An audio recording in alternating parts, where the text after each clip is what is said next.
بسم اللہ الرحمن الرحیم۔ عام طور پر مسلمانوں میں یہ مشہور ہو چکا ہے کہ شیطان نے پہلے حضرت حوا کو دام فریب میں گرفتار کیا اور پھر انہیں حضرت آدم علیہ السلام کو پھانسنے کے لیے آلہ کار بنایا۔ حضرت حوا نے حضرت آدم علیہ السلام کو اس بات پر راضی کیا کہ ہم ممنوعہ پھل کھا کر تا حیات جئیں گے، فرشتوں میں شامل ہو جائیں گے اور ہماری شرم گاہیں بھی خوبصورتی کے ساتھ ہمارے سامنے آ جائیں گی، جبکہ قرآن اس کی تردید کرتا ہے۔ ناظرین گرامی، تحریف شدہ بائبل کا بیان یہ ہے کہ سانپ نے پہلے عورت سے بات کی اور پھر عورت نے اپنے شوہر کو بہکا کر درخت کا پھل اسے کھلایا۔ دراصل بائبل اور اسرائیلیات کے زیر اثر اس طرح کی غلط باتیں اسلامی روایات میں شامل ہو گئی ہیں۔ یہ اسی نظریے کی کار فرمائی تھی کہ عورت کے بارے میں آبائے مسیحیین جو نظریات رکھتے تھے وہ انتہا پسندی کی بھی انتہا تھے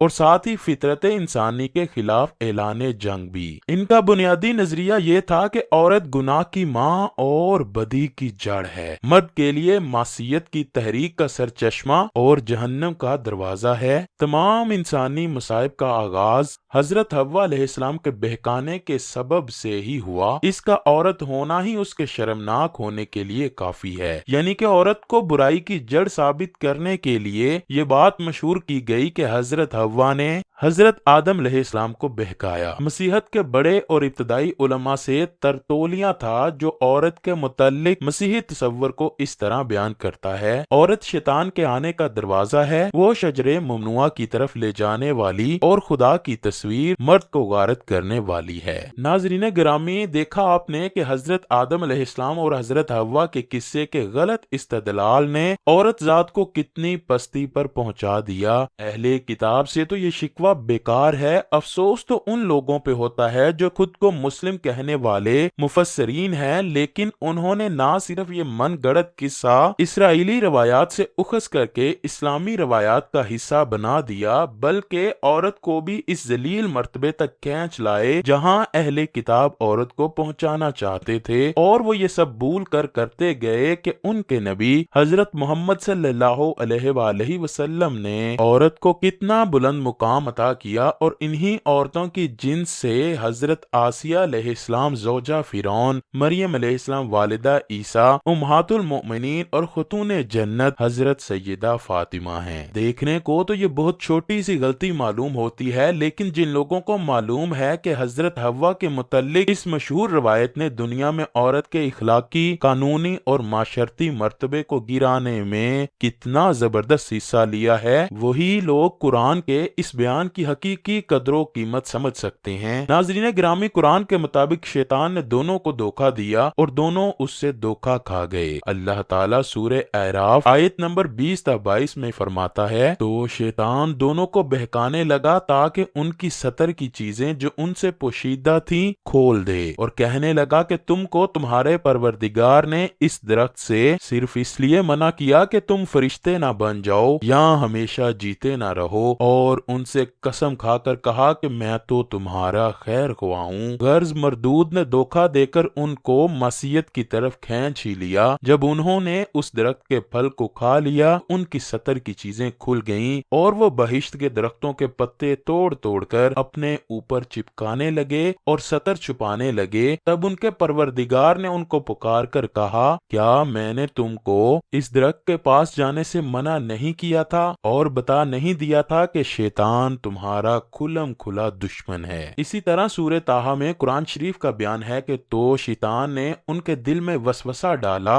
اور کہا کہ آدم، بھلا میں تم کو ایسا درخت بتاؤں جو ہمیشہ کی زندگی کا ثمر دے اور ایسی بادشاہت کہ کبھی زائل نہ ہو؟ تو دونوں نے اس درخت کا پھل کھا لیا تو ان پر ان کی شرمگاہیں ظاہر ہو گئیں اور وہ اپنے بدنوں پر بہشت کے پتے چپکانے لگے، اور آدم نے اپنے پروردگار کے حکم کے خلاف کیا تو وہ اپنے اپنے مطلوب سے بے راہ ہو گئے۔ یہاں اس آیت میں قرآن صاف تصریح کرتا ہے کہ آدم و حوا میں سے اصل وہ شخص جس کو شیطان نے وسوسے میں ڈالا حضرت آدم علیہ السلام تھے، نہ کہ حوا۔ اگرچہ سورہ اعراف کے بیان کے مطابق مخاطب دونوں ہی تھے اور بہکانے میں دونوں ہی آئے، لیکن شیطان کی وسوسہ اندازی کا رخ دراصل آدم ہی کی طرف تھا۔ ناظرین گرامی، صحیح احادیث سے ثابت ہے کہ حضرت آدم علیہ السلام اور حضرت موسیٰ علیہ السلام کے درمیان عالم بالا میں ملاقات ہوئی۔ حضرت موسیٰ علیہ السلام نے گفتگو کے دوران نسل انسانی کی بدبختی اور اس کے جنت سے محروم ہو جانے کی ذمہ داری حضرت آدم علیہ السلام پر ڈالنی چاہی، تو حضرت آدم علیہ السلام نے قطع کلامی کرتے ہوئے انہیں سمجھایا کہ یہ سب کچھ میری غلطی کی وجہ سے نہیں ہوا، بلکہ اللہ تعالیٰ نے میری تخلیق سے قبل ہی یہ سب کچھ طے کر دیا تھا اور تمہیں تورات میں یہ سب کچھ لکھا ہوا ملے گا۔ اب اس حدیث سے دو باتیں معلوم ہوتی ہیں۔ پہلی بات یہ کہ حضرت موسیٰ علیہ السلام نے اس معصیت کا ذمہ دار حضرت آدم علیہ السلام کو قرار دینا چاہا، حضرت حوا کو نہیں۔ اس کا مطلب یہ ہے کہ موجودہ تورات میں اس معصیت کا حضرت حوا کی طرف منسوب ہونا اس کے تحریف شدہ ہونے کی واضح دلیل ہے۔ اور دوسری بات یہ کہ حضرت آدم علیہ السلام کا ممنوع درخت کا پھل کھانا اور اس کی پاداش میں انہیں جنت سے نکال کر زمین پر بیچ دینا، یہ سب کچھ اللہ تعالیٰ نے حضرت آدم علیہ السلام کی تخلیق سے قبل ہی طے کر رکھا تھا، اس لیے تقدیر کے مطابق ان باتوں کا وقوع پذیر ہونا طے شدہ تھا۔ اللہ کریم مجھے آپ کو نیک عمل کرنے اور برائیوں سے بچنے کی توفیق عطا فرمائے، ہمیں نبی کریم صلی اللہ علیہ وآلہ وسلم سے بے پناہ محبت عطا فرمائے۔